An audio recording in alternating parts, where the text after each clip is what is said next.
All right, let's get started. Good morning. I am David Gomez and coming to you live from London. This is the Ramphal Institute in the second in our series of 4 webinars which examine the issue of air pollution in Commonwealth countries and what's being done to combat its harmful health effects. This is part of a program to improve urban air quality. It's funded by the Commonwealth and Development Office in Delhi. And the objectives of the program are to build consensus among Commonwealth governments to adopt common objectives for improved air quality in Commonwealth countries as part of a drive for a greener, more sustainable world, and to promote stronger networking within and across India and the Commonwealth, particularly among regional and national agencies operating in cities and urban centers badly afflicted by respiratory and other diseases as a result of poor air quality. The webinars are complemented by publication of a series of policy briefs on addressing the impact of air pollution in urban centers, particularly on women, livelihoods, and human health, and looking at the impact it has on children and other vulnerable groups as well. Together, the webinars and policy briefs provide a run-up to a high-level international forum at the end of March 2021 that will consider policies and strategies for improving air quality in Commonwealth cities and urban areas. And following that international forum, the Ramphal Institute will put forward a position paper to Commonwealth heads of governments to consider for CHOGM 2021, and will also be conducting advocacy or supporting advocacy around the matter at COP26. Welcome to all of you in the Commonwealth and around the world, and to our partners and FICCI and the NIUA, the National Institute of Urban Affairs and the Federation of Indian Chambers of Commerce and Industry who are with us today. And of course, a special welcome to our esteemed panelists joining us from Delhi and from Nigeria. First, let me introduce Dr. Purnima Prabhakaran, Deputy Director at the Center for Environmental Health, Public Health Foundation of India, and additional professor. Dr. Prabhakaran has been leading the effort at the center in conducting research and advocacy around the health impact of air pollution, constructing a national model for retrospective exposure to particulate matter that is now in use in Chennai and Delhi. She has also worked in developing communication materials for WHO India, targeted at women, children, and vulnerable groups. Our other panelist with us today is Professor David Umole, who is Professor of Water Resources and Environmental Engineering and presently Dean of the College of Engineering at Covenant University in Ota, Nigeria. Professor Umole's research interests include air and environmental pollution, water pollution and groundwater quality, sustainable consumption, and environmental laws and regulations. He is a recipient of the prestigious International Foundation for Science Research grant from Sweden, and has also received research grants from the National Research Foundation of South Africa and the German Development Institute. And our third panelist with us today is Mr. Abil Bala, who is a youth environmental activist and sustainability consultant and sophomore at Ashoka University there in Delhi. He has worked in the field of environmental conservation and protection over 8 years and has partnered with UN Environmental Program, the Delhi Metro Railway Corporation, and the World Wildlife Fund, amongst other agencies. Last year, Abir was featured in a news segment of the BBC for his advocacy work on addressing the problem of air pollution in Delhi. And he has also represented India on the BBC in a conversation with United Nations Secretary General. Abir is currently Director of Operations and Community Engagement at Care for Air in Delhi and has a keen interest in environmental issues pertaining to air pollution and waste segregation and continues to fight to save the planet. So welcome to all of you again for this our second webinar. But first, let me give my brief take. In 2019, the Economist Times reported that staying indoors to avoid toxic air pollution in Delhi wasn't so safe a move as people thought because air pollutants had now entered the home. This was followed in 2020 by the Business Standard reporting in their special on the coronavirus that while skies were clear in Delhi, indoor air pollution rose in lockdown India. The long and short of this situation we are faced with today is that taking refuge inside the home, even in air-conditioned rooms, is in some cities a fool's errand. As given the levels of indoor air pollution in homes, it is now as unsafe as being outdoors, if not more so. The World Health Organization estimates that as much as 3.8 million air pollution-related deaths worldwide are due to household or indoor air pollution. This is caused largely by particulate matter emitted from the combustion of biomass, coal, and kerosene that some refer to as black carbon. But the high levels of outdoor air pollution also contribute to higher levels of indoor air pollution, amongst other things. Together, these contribute to lung cancer and other types of lung and respiratory diseases, strokes, and heart attacks. As a child, I recall my own grandmother burning mosquito coils in the bedrooms at night to fend off those nasty mosquitoes. I'm from Belize, so you can understand. She suffered from severe asthma. But little did we know that the smoke from the coils probably contributed to her condition.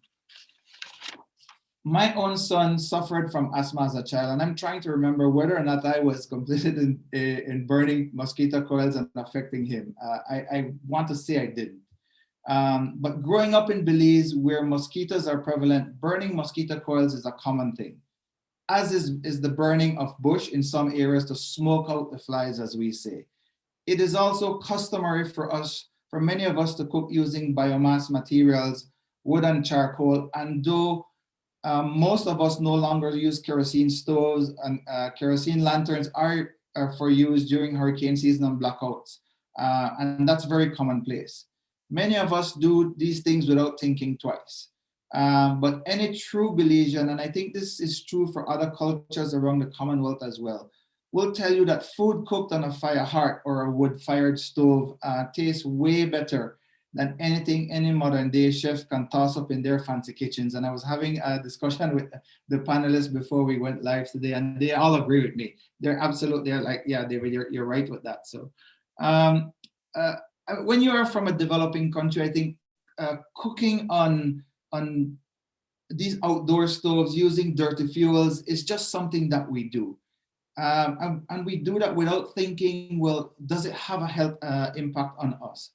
It is our reality, and millions of people across the 6 corners of the Commonwealth continue to follow decades or centuries old cultural practices for cooking and for lighting their homes.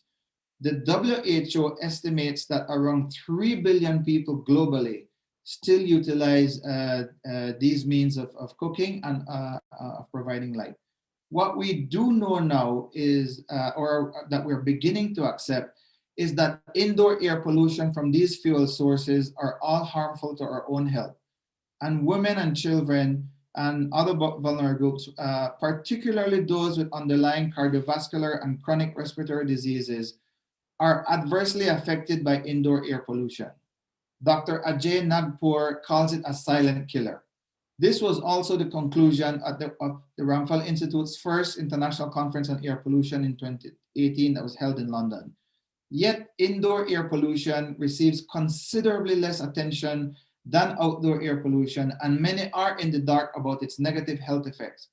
I was surprised to find out that, and one source estimated that as little as a year ago, nearly 70% of London's teenagers weren't fully aware of how bad the air pollution in the capital was, or that air pollution was an issue, or indoor air pollution was even an issue for them. Cities and civic groups have started to fight back, though. In India and Nigeria, there have been a concerted push towards incentivizing clean cooking, and women's groups in Nigeria, for example, are taking action to protect themselves and their families from the harmful effects of household air pollution by taking controls of clean energy security. In India, women are shifting to clean cooking stoves as new technologies makes this possible and more readily available. In Odisha, for instance, mobile technologies are being used to help women by providing carbon credits, which they get paid and that allows them to use that payment to purchase new clean cooking stoves. In today's Ramphal virtual roundtable, our panelists will share their views on indoor air pollution. Well, the questions that we want to tackle today is, what is air pollution really, and what are its causes? Is it only from cooking? Is this different for developing and developed countries? Do people suffer differently in those two areas? Or why do Commonwealth countries lack guidance for indoor air quality? And can alternative energy sources and technologies help to address the adverse health effects of indoor air pollution? What are the obstacles that still remain to reducing indoor air pollution? Is it an issue of finance, or is it one of technology or policy? Or is it just a matter of cultural practices that we refuse to let go of? We will address these questions and more hopefully today. Let me turn now to Dr. Prabhakaran. Dr. Prabhakaran, you're doing a lot of work there in Delhi in trying to address the matter, not only of air pollution, but environmental concerns as well. Tell us a little bit more about what you're doing and how you're engaging on this matter. Yeah, thank you, Mr. Gomez. And at the outset, let me express my gratitude to Ramphal Institute for this opportunity to speak and share my thoughts at this forum.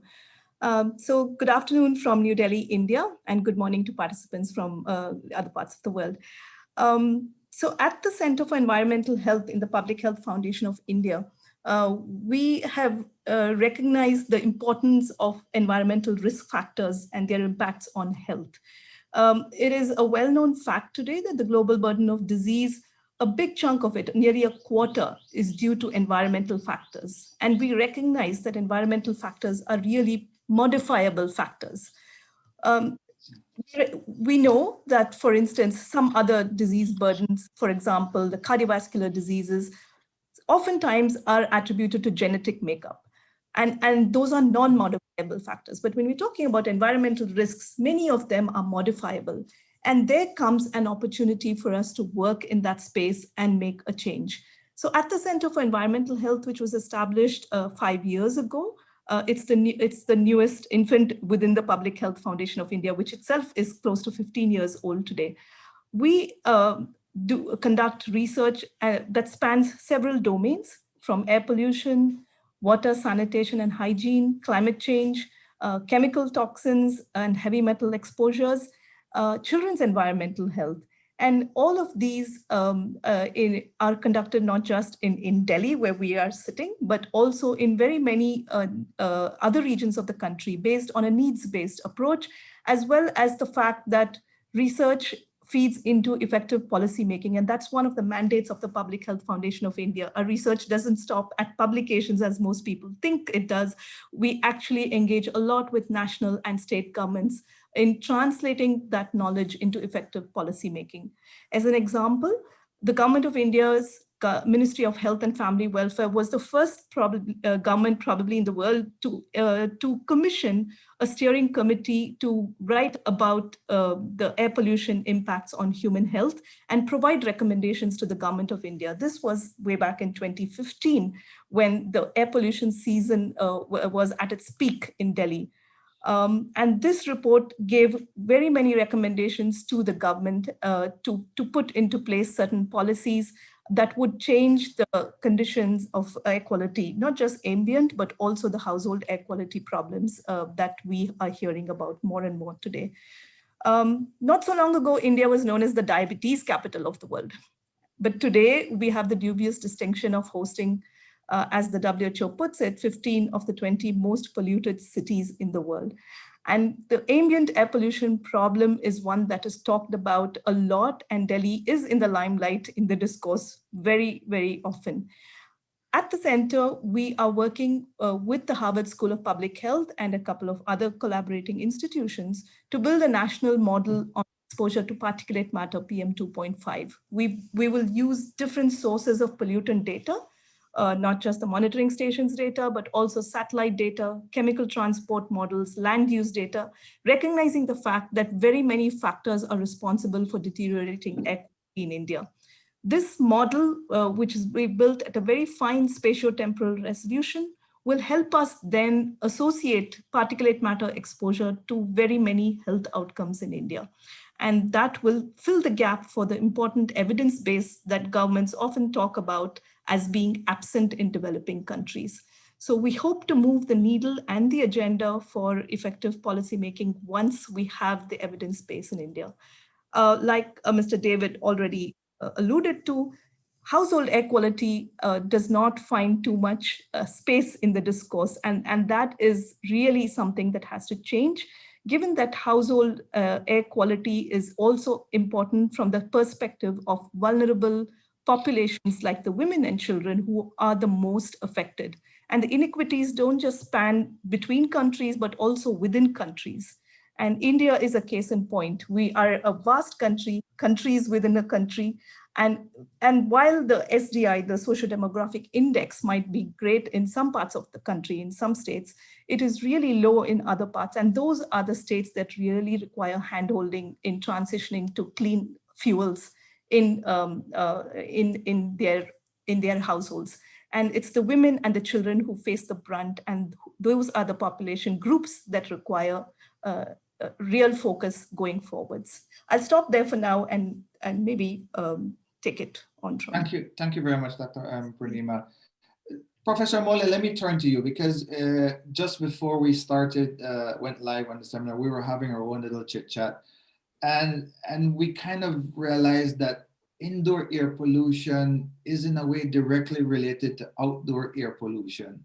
And you were talking about not only the fact that vehicles on the roads, but also the use of generators in homes, because of the Nigerian context, produces a lot of indoor air pollution. Tell us a little bit more about what's happening in Nigeria, what you're doing there. Thank you very much. And also permit me to appreciate Ramphal Institute for this opportunity to share my views. Well, Nigeria, like we all know, is it's also a developing country. It shares a lot of background with many other developing countries. And one of the challenges of developing countries is the poor supply of electricity. In my country, we have about 200 million people right now, with more than half living below poverty lines. And unfortunately, at national level, we don't yet have the capacity to produce enough electricity for all the inhabitants. As a matter of fact, about 60 million citizens own generators, that is individual electricity generating sets. And when I say 60 million individuals, it doesn't mean, some families, that's like the household head. And you have like 5 people in that household. So you find more than, it's not just 60 million people depending on those 60 million generators. You have far more, at least by some factors, maybe by a factor of 3, multiply that by 3.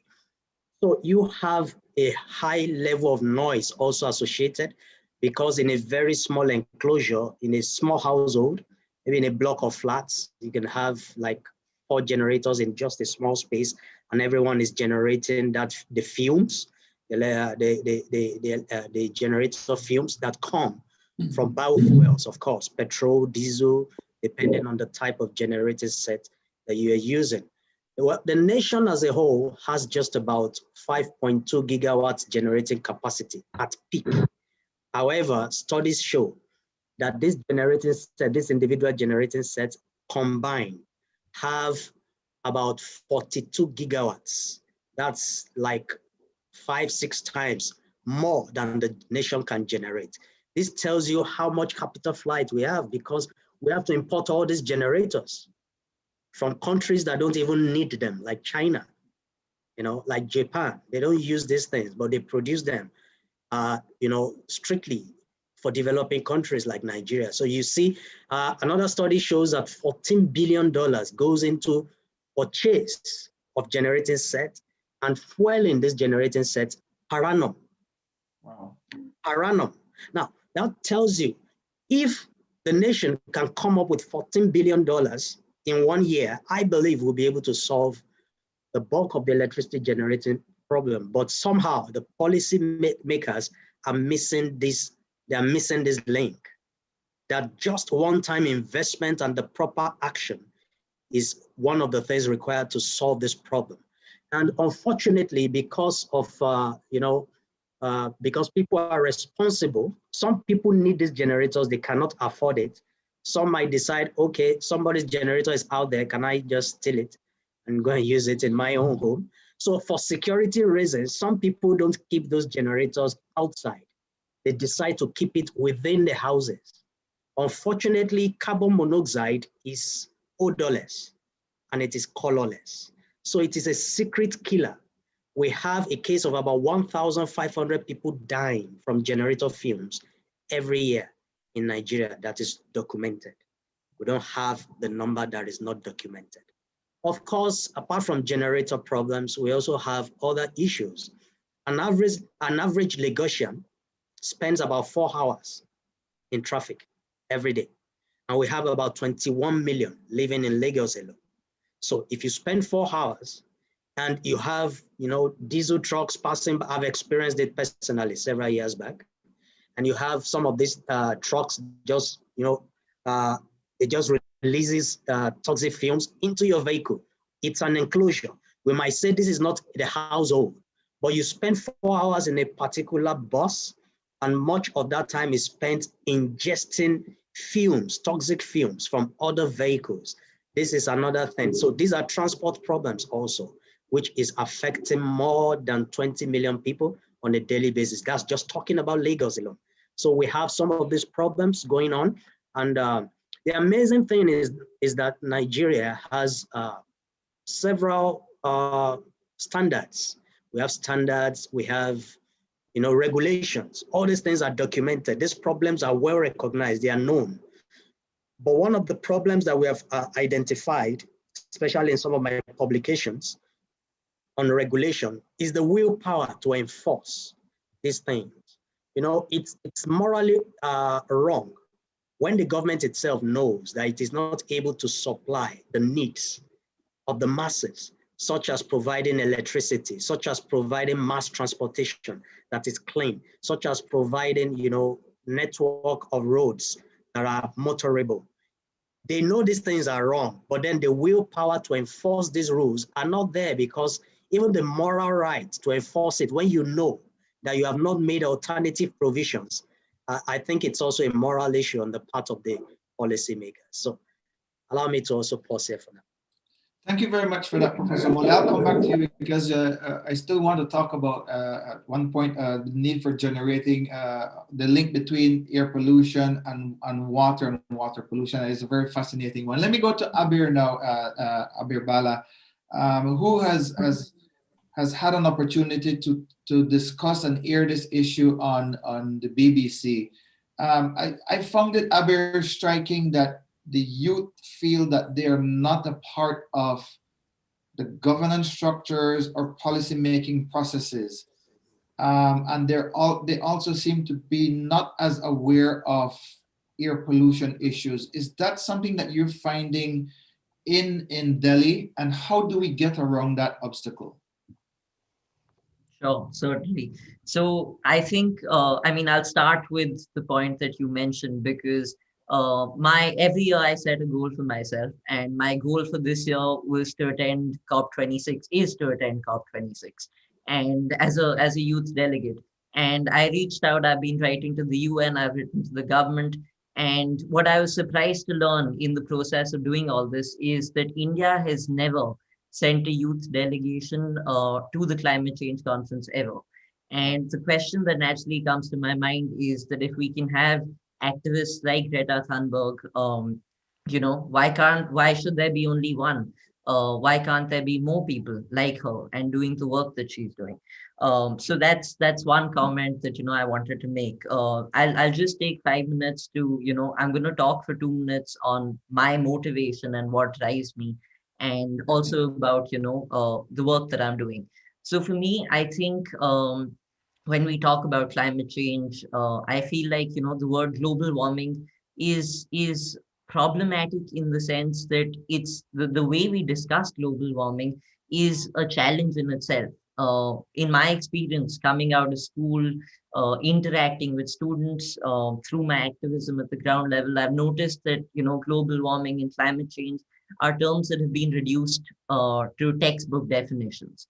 And, so when I've interacted with students from NGO schools and from government schools, my experience is that, it's just something they study and they aren't aware of what they should do. At most, their belief is that, the response and the responsibility lies with the government, and at the international level as well as at the national and state level.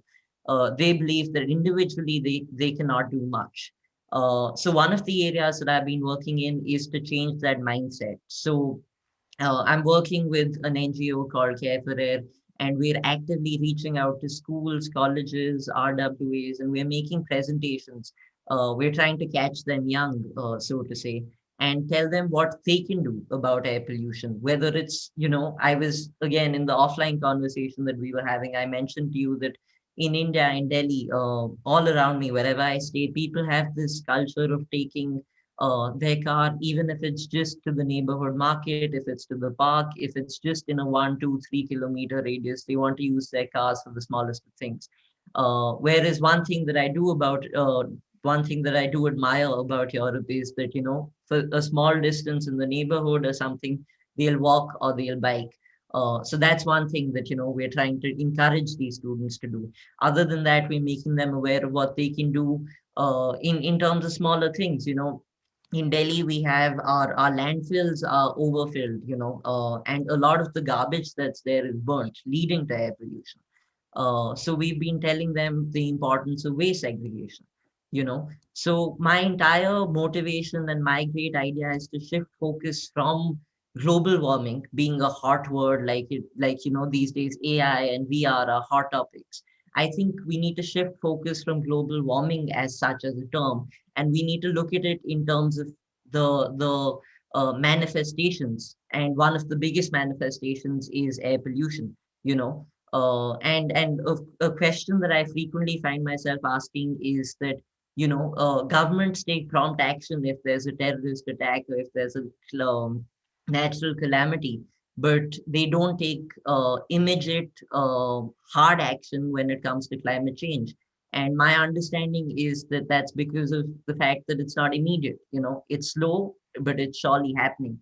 And the only way to, make people aware is to give them hard statistics, give them data on how many deaths are happening, what the health effects are.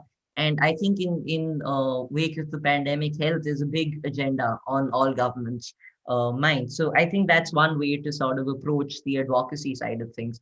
At the ground level, I've worked, I've been building awareness by going out. So we have in Delhi, we have the cleanest green metro system, which is the Delhi Metro. And with them, I've been working for 3 years previously. And we reached out, we have thousands and thousands, tens of thousands of commuters going through our metro stations. So we did flash mobs over there. We did, street plays over there. We did plantation drives and cleanliness drives around these metro stations to make people aware of what the problem is and what we can do at the individual level rather than always blaming governments and institutions. So yeah, I think, and one sort of thing to answer the questions that, you mentioned is that I would also like to focus, in today's webinar on, when we talk about indoor air pollution, we're always thinking of it in terms of, as you mentioned, black carbon. But another big source of indoor air pollution would probably be VOCs, which are volatile organic compounds, which are coming from things like, this whiteboard marker that I'm using right here. Students use these things day in and day out. And right now it smells great, but it's actually very, very harmful for my health. Similarly, we have, upholstery, we have wall paintings. All of these things are not traditionally considered to be sources of pollution. But nonetheless, they do constitute indoor air pollution. Thank you very much for that, Abir. You're right. I mean, I think what you have been saying is that the narrative has to change. It has to become more appealing to them, and that's something I will come back to you on. But I want to turn back to Dr. Purnima. there is this misconception, Dr. Purnima, that indoor air pollution is a matter for rural areas. But as you were saying in your intro, the urban poor also suffer significantly from this, in particular women and young people. What are some of the challenges that they're faced with in trying to overcome that issue? I mean, we talked about the need for migrating to or shifting to clean cooking technologies, but is that really a possibility? What's being done in India around that?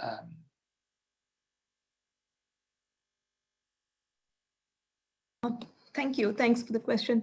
So I guess in India, we have recognized that indoor air pollution is an issue. It's a sinister issue in a sense, because it's affecting a big demographic dividend in our country. And rightly so, there was the program that was rolled out a few years ago at the instance of the Prime Minister, called the Pradhan Mantri Ujjwal Yojana, which was to roll out access to clean cooking fuels, especially for the rural population. And recognizing that it is the woman of the household who is the end user and the beneficiary, the woman of the household was made the primary recipient of this program, and they were provided with liquefied petroleum gas, the LPG. But the program, though it has had extensive penetration, it has reached very many households, millions of households. I think the problem was in sustaining the practice. So the problems were manifold. I think one was behavior change at the core of it, because like you rightly said, people really have to understand that the uptake is important from a health point of view. The cultural beliefs about cooking on the chulhas or the traditional cook stoves, the food tastes better, and those mindsets have to change, that it is really the health which is at the core of this problem, and they really need to transition to clean cooking fuels. Sometimes it is also about getting the second cylinder. When you finish one, what are the access issues? So it's at one end, it's a social issue, but it's also a cultural issue, but it's also the implementation problem. So it's the urban poor who are also affected, because it's not just the rural tracts of India. Very many parts of our country are in the rural settings, but also the urban slums. And there is another issue there. They are very closely, densely populated.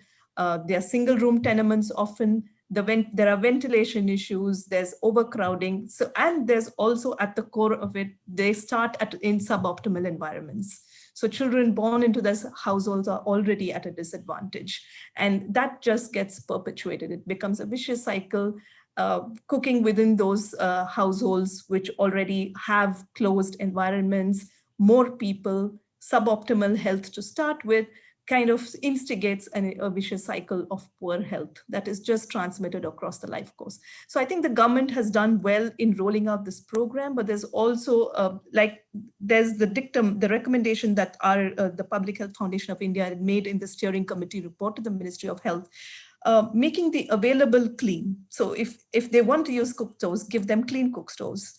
Making the clean available, that is, give them the LPGs where it's possible, but also, look at things like smokeless villages, like across the communities, make a change happen. And that only can come from awareness building. I think there's a huge scope for sensitization of the communities about the health impacts of air pollution. And I think it's an intersectoral approach that can make that change happen on the ground. Yeah, I mean, I think your intervention just now kind of responds to a question that Nicholas Watts raised in the chat just now about the extent to which governments coordinate their health and energy policies. I know it takes place sometimes organically. Are you aware in your case, Dr. Purnima, of any concerted or coordinated effort between the different ministries to address this, between the Ministry of Health, Ministry of Energy, for instance, or Environment, to address the issue? Well, we do have action already for the ambient air quality management. That is happening already. So the Ministry of Environment has the National Clean Air Program that was rolled out in 2019 January. And that has an agenda to reduce the PM 2.5 concentration in what we call the non-attainment cities, 120 odd cities who are identified to have very poor air quality. But of course, the focus on the indoor air quality, the household air pollution, is still not as much as we would like it to be. And in terms of ministries talking to each other, I guess one example that I could right away give you is the National Program for Climate Change and Human Health. So this was a program that was actually started out in 2015. It's actually interesting. Maybe I should step back in time to 2008 when the Prime Minister's Council for Climate Change was launched. And they had 8 missions, which included missions for solar, missions for habitat, sustainable habitats, missions for biodiversity, but there wasn't a health mission to start with in 2008. It was only in 2015 that a national health mission was launched. And it was at that point that the National Program for Climate Change and Human Health in India was one of the first policy frameworks from any country around the world. That has a big component to address air pollution. So recognizing the fact that there is co-benefits for addressing these two issues together, that oftentimes the causes of climate change, the climate pollutants and the air pollutants are common, the sources are common, and there is immense co-benefit in addressing these two issues together. So I think that's one example where climate change, the Ministry of Health and the Ministry of Environment are kind of not exactly working together, but they recognize that these two issues are important. Thank you very much. Professor Omole, I don't want to lose this thread because it's a rather interesting one. But you have talked about, or we were talking about the fact that all this electricity generation using diesel generators produces effluents into water. And because of that, you were drawing the linkages between water pollution as an entry into looking at air pollution issue. I found that very fascinating because most of us don't think about that. And I saw Simon Burkett just mention that the narrative around air pollution that was raised by Aber is perhaps one of the obstacles that we need to overcome in making air pollution climb the agenda and well, not climb the agenda, but just be given more visibility, better attention. Tell us a little bit more about this water pollution, air pollution link that you have there in Nigeria. All right, thank you very much. I'll use the example of the city where I live presently. I'll take that example. For example, in Ota, where I live, it's just about 10 kilometers away from Lagos. It's at very close proximity. As a matter of fact, because of the congestion in Lagos, so many industries prefer to locate their factories in Ota, where I live right now. And for the singular fact that many of these activities are not really regulated in reality. They are regulated on paper, the regulations are there, the actions are there, and but everyone just operates, or most people just operate independent of the rules. So a typical factory, of course, uses effluent, generates its own water. The citizens also generate their own water sources. Like I mentioned while we're having that chat, an average household in Nigeria, you can imagine, half the population of 200 million people. By the way, I was having a side chat with Robin and he was asking, is there a way we can control this population before 2050? Because the projection is that Nigeria will hit 400 million people. That is double the problem that we have right now. And as we speak, there is no active program in place to check the population because the cultural, the religious beliefs around here is that the more children you have, the more blessed you are. So you should just keep having those children. And just like Dr. Ponima said, it's the children and the women that suffer when we have all these environmental issues and problems. But somewhere at the background, people still believe just keep having more children within this problem. So back to your question. If an average individual is responsible for his own water production, and like I said, you need your own electricity to pump water from the ground wells up into your reservoir for your family to be able to use. The same thing with the industries that are nearby, where I live. And they generate water also for production. In fact, they use far more water than the households. In the process, they use diesel generators, which is from fossil fuel. And then you find all these things combined from more than, let's say, like 100 industries at the same time, generating for like 15 hours in a day, releasing fumes into the atmosphere. And the houses also, their little generators, releasing fumes into the atmosphere. Much of these fumes contaminate the air, and some of these things get into the households. And because of the congestion in Lagos and environs, where the density in some parts of the built-up areas in Lagos, you have 20,000 people living in 1 square kilometer of area. 20,000 people. It is not unusual to find a household of 9 persons sleeping in one room of 12 feet by 12 feet. It is not unusual. It's not uncommon in Lagos because of the poverty rate, the expensive cost of buildings, of accommodations, of rent, because you have too many people competing for little space within the Lagos and its environs. So you find that, with that kind of, congestion and the release of fumes from the industries combined with the households, there is just so much pollution going on, both outside, outdoor, and indoor. And just like you mentioned, Mr. Gomez, about your background in Belize, where you have to use coil to control mosquitoes. Of course, this is also the tropics in Nigeria. We also need to control mosquitoes, and people use coils around here too. And not many people will even be able to link these asthmatic attacks, upper airway, obstructions, and diabetes and all these things to air pollution. So we have a high rate. I remember Robin also asked me, do we have Department of Health in Nigeria? Of course we do. We do have, we call it the Ministry of Health. And, but unfortunately, much of what is reported are just curative. People just come, now I have this problem. So just talk to me, just what do I need to do? And you find a lot of people, the money that should be spent on feeding their children, on getting them out of poverty, again, being wasted, in taking care of their health and so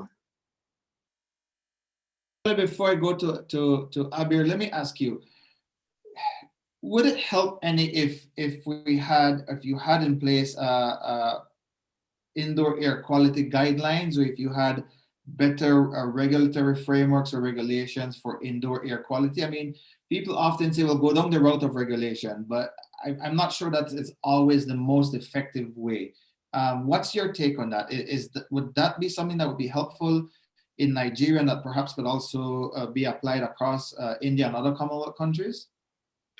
Yes, like I also said earlier, Nigeria has all these regulations about air quality index. We have so many studies. The problem is not the regulation. The problem is not the knowledge of what to do. The problem actually is the enforcement and the enablement, because the enabling environment needs to be in place before you can make enforcement of regulations and policies. For example,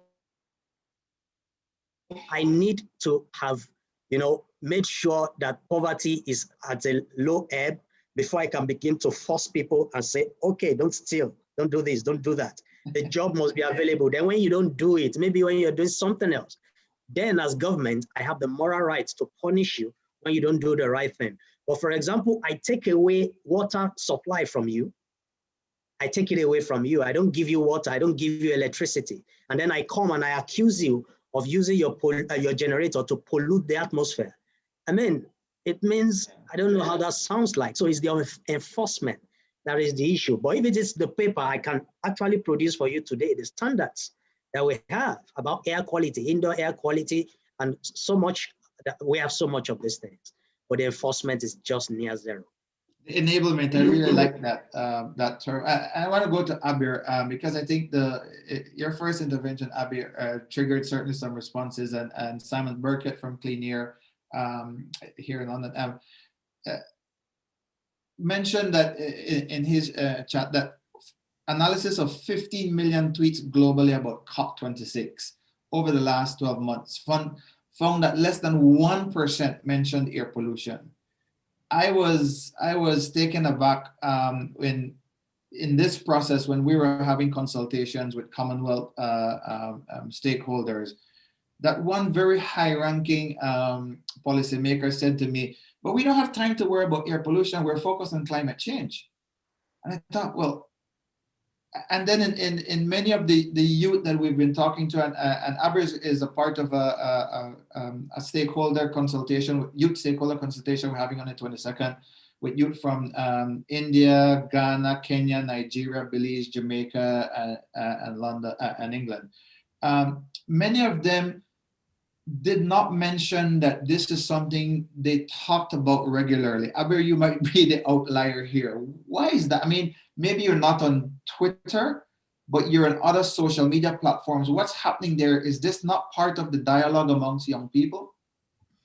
So it's very interesting. And I think, so I am on Twitter, and what I've noticed is, I mean, Mr. Burkett's data checks out absolutely, because, and it's very, very interesting because, people look at climate change, and that's exactly what I was highlighting at the start about needing to change the narrative.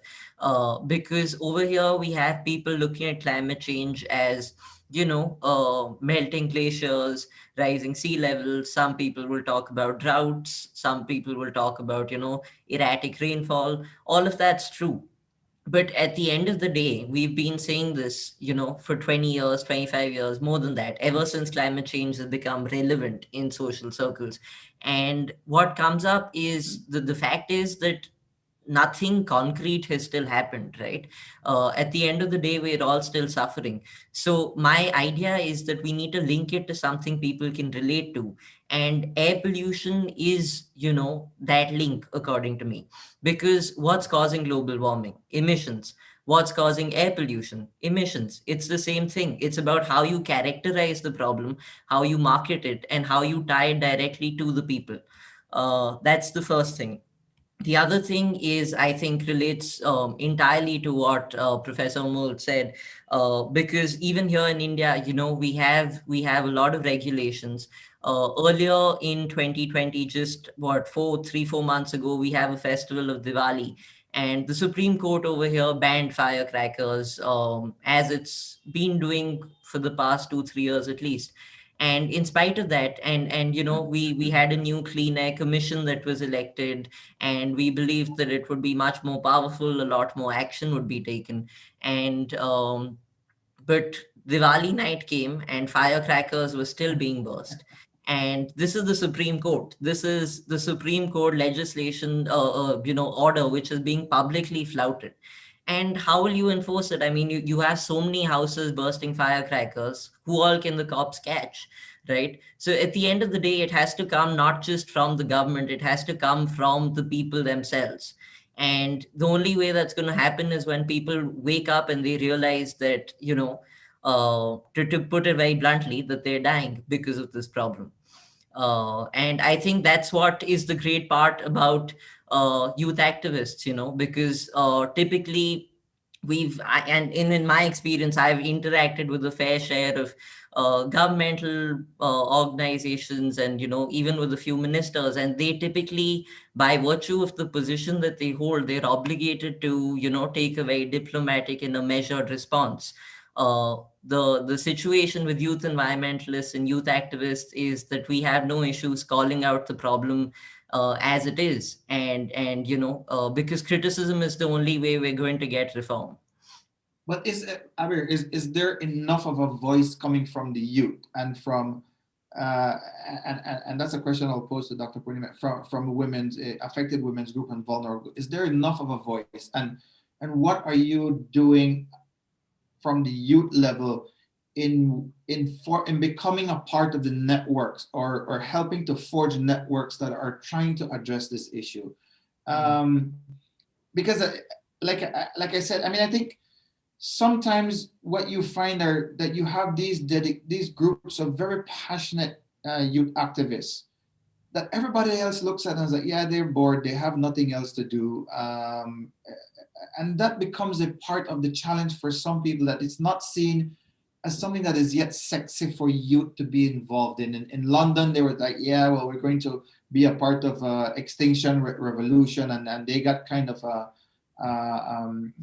lot of attention there. But what are you doing to become a part of the networks that are working to address this? Sure.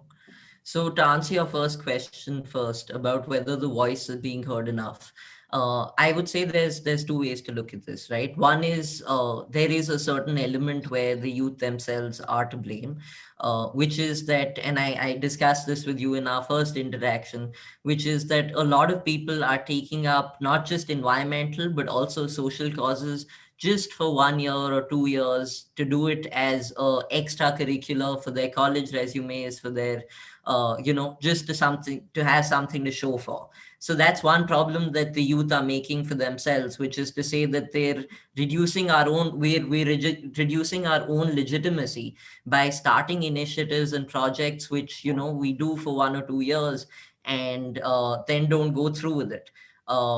And by virtue of that, we may not be taken seriously often enough. And so that's why it's important for people to be committed throughout. And I would like to say, as I have been for the past 8 years over here. But that being said, the second aspect to think about is the fact that youth voices aren't being amplified enough.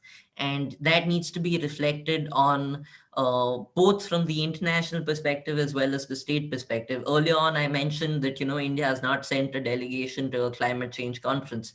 Other countries have. So there needs to be international pressure from the UN and from other countries to say that, why aren't you allowing the youth to voice their concerns at an international level? At the same time, we need to have, a sort of, and this is what I also discussed in my interaction with the UN Secretary General, that we need to have institutional mechanisms to allow the youth to come forward. Right now, I know that the UN Envoy for Youth is one sort of organization which is doing that. But outside of that, there are a few organizations, again, some of them might be doing it just superficially, giving limited opportunities. But considering the huge youth population that India has and other countries in the Commonwealth have, I think we need to, the youth need to stand up and grab opportunities for themselves, and the government needs to assist them in doing that. What was the second part of your question again? Just about becoming a part of the networks. Yeah. So how do you become so for the networks, I think it goes back to the work that I'm doing around advocacy and awareness, because until people know about the problem itself, how will they work around it? So it's really about telling people about how they're being affected and getting them involved to say, hey, 40 years from now, the politicians who are sitting in parliament right now aren't going to be around, but hopefully we are. And then we have to fight that battle on our own. So, it's just motivating them to sort of step up and take responsibility and hope that people can do it with a true commitment and passion rather than just for their resumes.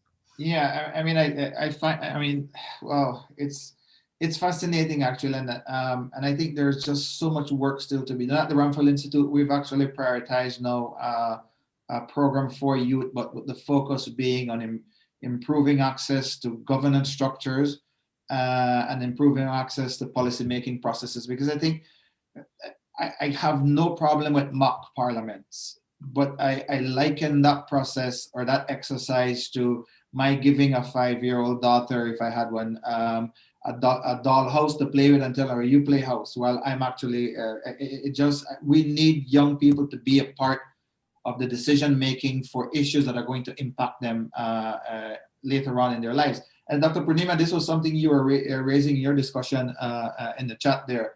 And I think that you're finding some challenges in bringing together those networks there in Delhi and in India.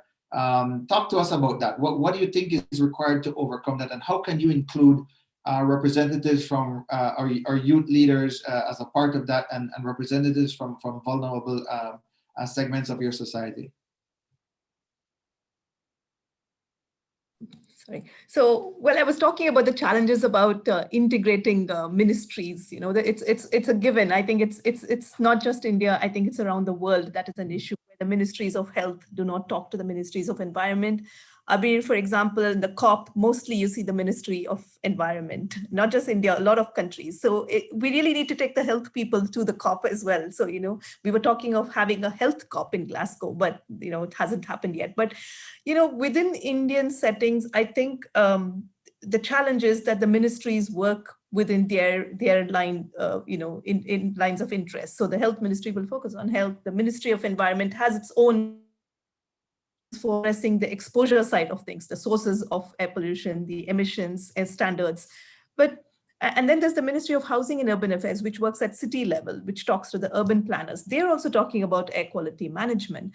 But I think the trick is, or the narrative should be that health has to be the center of all these discourses. Health sells. And I think probably the other thing that would sell with politicians are the economics of it, the cost effectiveness of addressing air pollution or climate change or waste management. I think there is a good scope there for changing that narrative and making that happen. We, for our part, do our bit. Like, we talk to the different ministries, we try to bring them together in conversations and dialogues around the table, because there is a clear need for integration of the different programs that they have. The National Clean Air Program, for instance, did not have health in it in the beginning to start with. The Ministry of Housing and Urban Affairs has the Climate Smart Cities program. They talk about making cities climate smart, but there needs to be a health focus there as well. So I think that there is a challenge, but the governments are receptive. At least I think the strategy is to find one champion.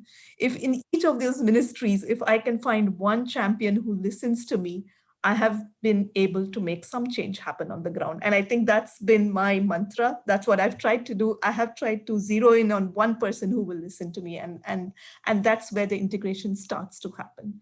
And so far as the youth are concerned, Abir, I completely agree with you that I think it's a thing now to have your CVs looking good, which is all good, because I think at the end of the day, you need to get to university and you need to make your CV look good. But I think there's change happening on the ground as well. For instance, I started engaging with the Medical Students Association of India.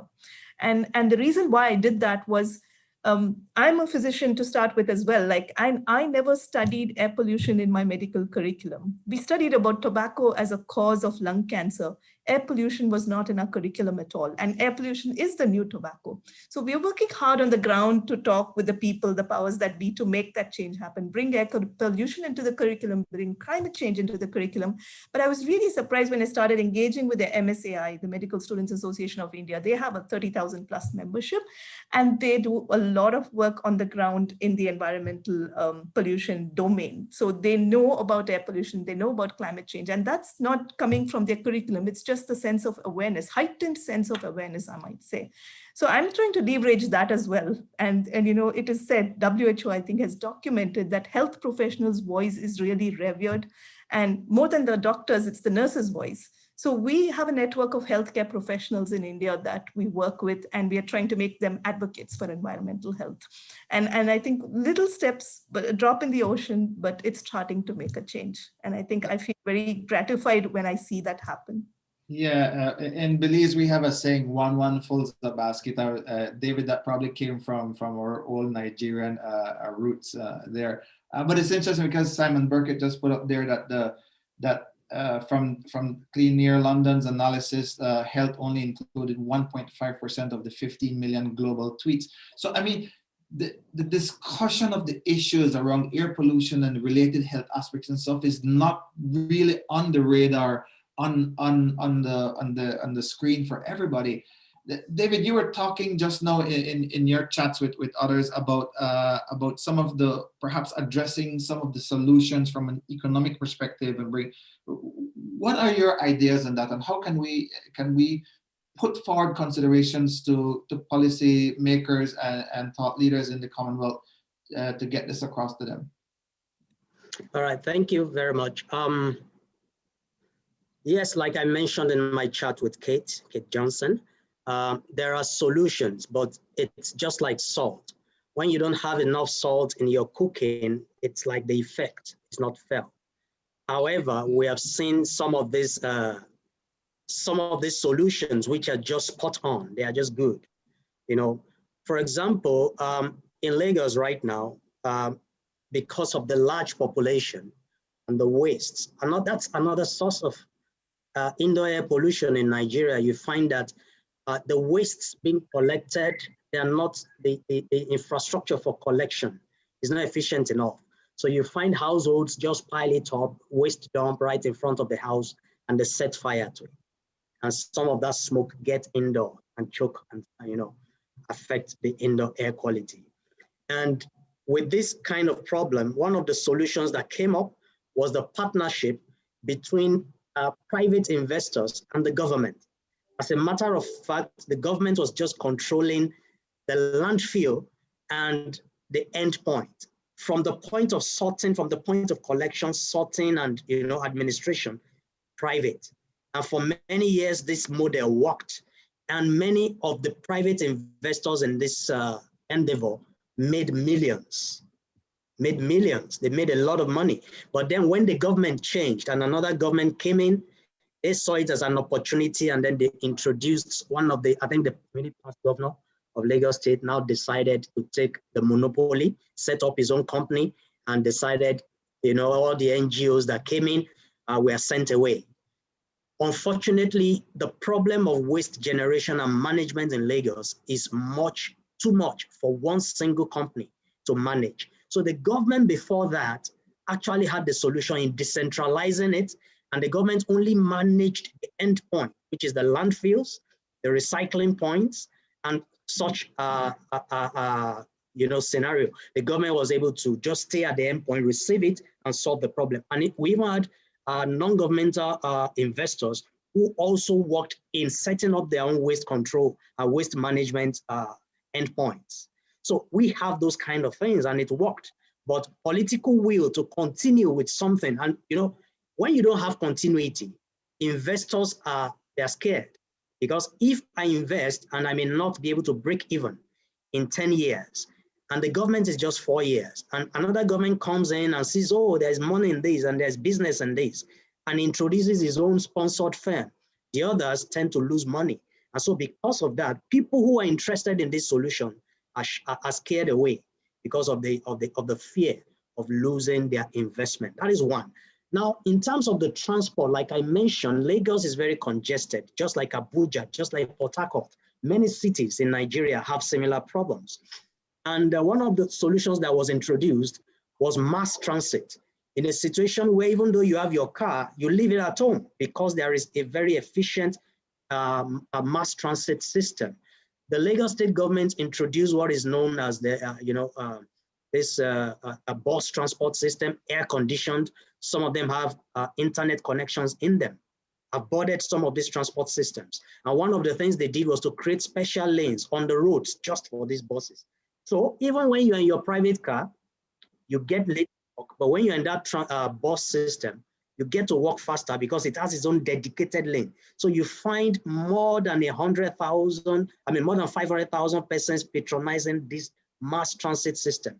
Now this goes to reduce the carbon emissions from the individual vehicles. It goes to reduce the fumes that I mentioned earlier that comes from some of those buses that are diesel vehicles that are also sharing the road, because these government buses are air conditioned and the windows are sealed. So if I'm going to spend 4 hours, that is now reduced to 3 hours or 2 hours in the government transit system, then I'm more healthy, I get there faster, life is better, but definitely we need more of these things. The population is far more than the available buses. And then for the indoor pollutions that we are talking about, we cannot shy away from advocacy. We cannot shy away from that. So we need NGOs, and let me mention this. Nigerians are a very religious, it's a highly religious population. The average Nigerian listens to the priest, whether it's the Christian priest or the Muslim priest. By the way, there's a large population of Christians, a large population of Muslims. And whatever the pastor tells them, or whatever the imam tells them, they tend to receive it far more than what the government tells them. So the best advocacy system for me is from those religious organizations. In my chat with Robin, I was also mentioning to him that, when you talk about population, it is right from these religious organizations. The Bible tells you, be ye fruitful, multiply, occupy the whole earth. And that is the message that goes forth. And people say, yes, I have to give birth to my own 4 children, 6 if possible. And it's a status thing. I'm happy that I have so many kids. It is from that same pulpit that you can now also tell them that this is not the generation for having the number of children that you cannot cater for. It only breeds poverty. So when we go through that channel, that is for me, that is the best advocacy. And these are some of the solutions I can propose. Thank you. Thank you very much for that, Professor Mole. And I'm glad you raised the point of advocacy, because several people in the chat box are talking about advocacy. And it's something that I think Abir has spent his life doing, just advocating for, like I said, he's an environmental champion and he's fighting to save the earth. But Abir, what they're saying is that we need to find a way to enhance social awareness. And people have been in the chat have also been asking, what can the academic institutions do? And Professor Mole has raised here a possibility perhaps we never thought about, the role of religious leaders in this process. How do you think this all comes together? How can we bring this all together? Because advocacy is obviously not yet effective enough on the matter of air pollution. So I want to answer this question with an anecdote. In Delhi, in the place that I stay, and as in most metropolitan cities in developing countries, there are urban areas here, and there are also, we have some slums, and I have a slum, I think, just 10-15 minutes away from my house. And I was actually interacting with one of the children over there, and I asked them, do you have a heater in the winter, or do you burn wood, do you burn charcoal to stay warm?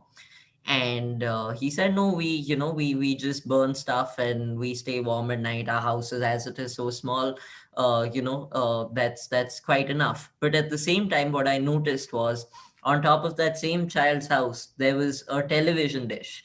There in some of the houses around, there were ACs, the very small ACs, but they will not invest in a heater for the winters. So it's about social, cultural mindset changes, which are also important.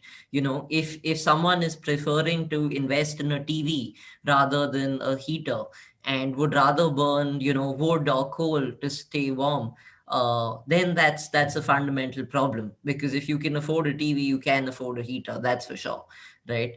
And why this is important in answering your question is because how that social sort of transformation needs to come in, I feel like academia needs to play a huge role in that. I'm in my second year of university myself, and what I've realized now is that whatever it is that I'm studying is not, unless it's something that you need to be taught. That's the sort of assumption that goes with university level education, naturally, because there are barriers to entry into such things. But it's about making information accessible. If the same people in that slum knew how many people were dying because of air pollution, I'm sure that they would probably be rational and sort of not invest in a TV and rather invest in a heater. But at the end of the day, how do you get semi-educated or uneducated people to understand? It won't take me time now. It won't take me time. Michael, can you mute your microphone, please? Sorry. I think I was saying, yeah, I mean, how do you get semi-educated or uneducated people to understand what the problem is and how it's affecting them? And I think that's the gap that needs to be filled in by academia, and that translation of information needs to go through through civic society. It needs to go through NGOs, through activists, and change makers. They need to sort of bridge the gap between academia and the people who are not aware. You're on mute, I think. Unfortunately, thank you very much, Abir. Unfortunately, we're running out of time on this. So, Abir, let me come back to you and give you a minute or two to give any closing thoughts on what you think we need to take forward to policymakers, or any message that you want to send with regards to dealing with this issue of air pollution. Sorry, you asked me, my network. Yes, yes. I was asking to you. So what are your Yeah. closing thoughts on this? So I think my closing thoughts are what I've been saying throughout. The first would be enhancing, youth voices naturally. That's the thing that I'm most passionate about. Second would be to increase accountability of the government and of institutions such as the Clean Air Committee that was set up in Delhi recently. You know, and as Professor David mentioned, the gap between regulations and enforcement needs to be bridged. And the only way we can do that is if people themselves start to follow, what needs to be done. Um, that being said, and I think concluding remarks, since we're talking about indoor air pollution, I think we need to become aware of the fact that, outdoor air pollution, as we started off by discussing, is as much a source of indoor air pollution, but we also have the smaller things which do matter. I mean, for me to be talking about VOCs and using a whiteboard marker is extremely hypocritical, but then replacing these sources is the solution that we need to find. Replacing that smell of paint, finding solutions to these VOCs which we just can't avoid within our households, are solutions that we need to invest in terms of R&D. So yeah, I think that sums up my thoughts. Excellent. Enhancing youth voices and increasing government accountability. But David, in turning to you for your closing thoughts, do you feel that that accountability also needs to be increased for other sectors of society and economy? Yes, thank you very much. Of course, every part of society can never do without the other. I just gave an example of NGOs trying to solve a problem, but the political will is not there and they are frustrated. So yes, I agree that the change many times has to come from the people, from the masses. But then that enablement, that enabling environment, it remains the responsibility of government. However, we need to also identify within society who are the people that hold the influence. The moment you can get within society, these are the group of persons that hold influence, then that is the first place to start the discussion. In my environment, I think the religious leaders, the traditional rulers, they are more influential than the political leaders, and they can actually bring that pressure to bear on the political leaders to ensure that that enabling environment is there.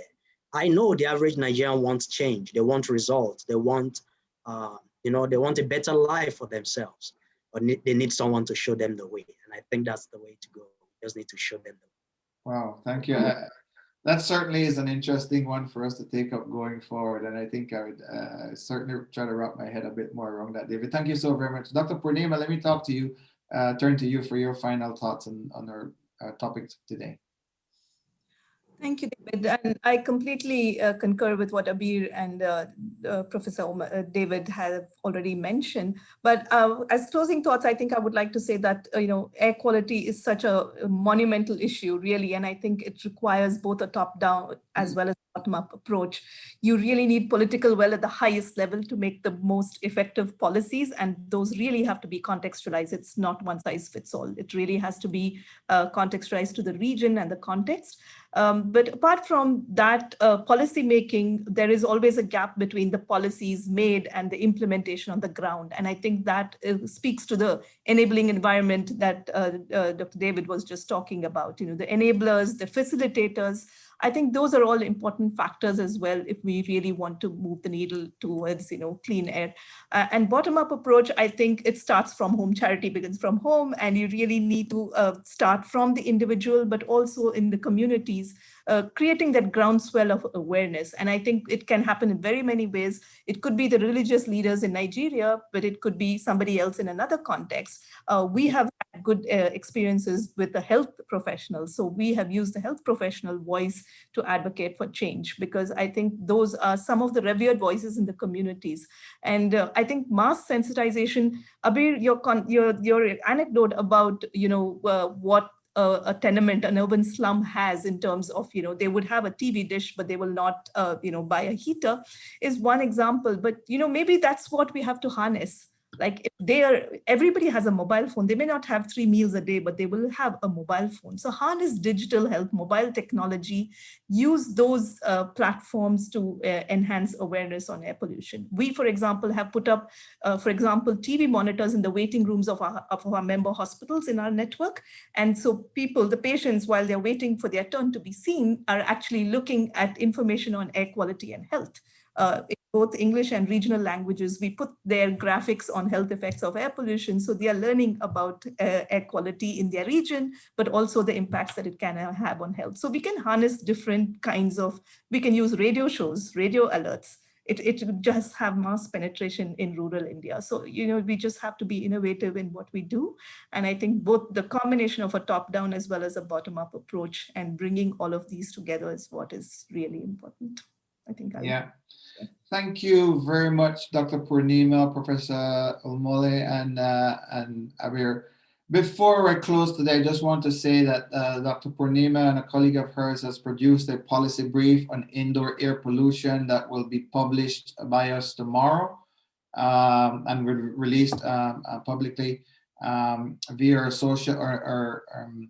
social media platforms, our website. And it's also posted to the SSRN from the Elsevier network. So that would be the 4th or 5th in our policy brief series produced so far. I think we have one more coming on the impact on women. And for those of you who are interested in staying tuned with us, we do have our next webinar session on the 25th of this month of February, and that will be on agricultural air pollution. That's another area that people tend not to think as a very sexy area, but it certainly has huge impact on human health and society. So I want to thank everyone who joined us today. And what I tried to do today was to give as many people a chance, attendees a chance as possible that were posting comments in there to get the panelists to respond to those. And I think we did a fairly good job of that. It's something hopefully we can get better at, because the idea behind this is for us not to make presentations, but to engage in a dialogue on how we can effectively make changes within and across the Commonwealth and outside of that as well. So thank you all very much for joining us today. And I'll be in touch with everyone, and Abir will be speaking again about our upcoming youth consultation. Thank you all very much, and have a good day and have a good weekend. Thank you so much. Bye-bye. Thank you. Thank you.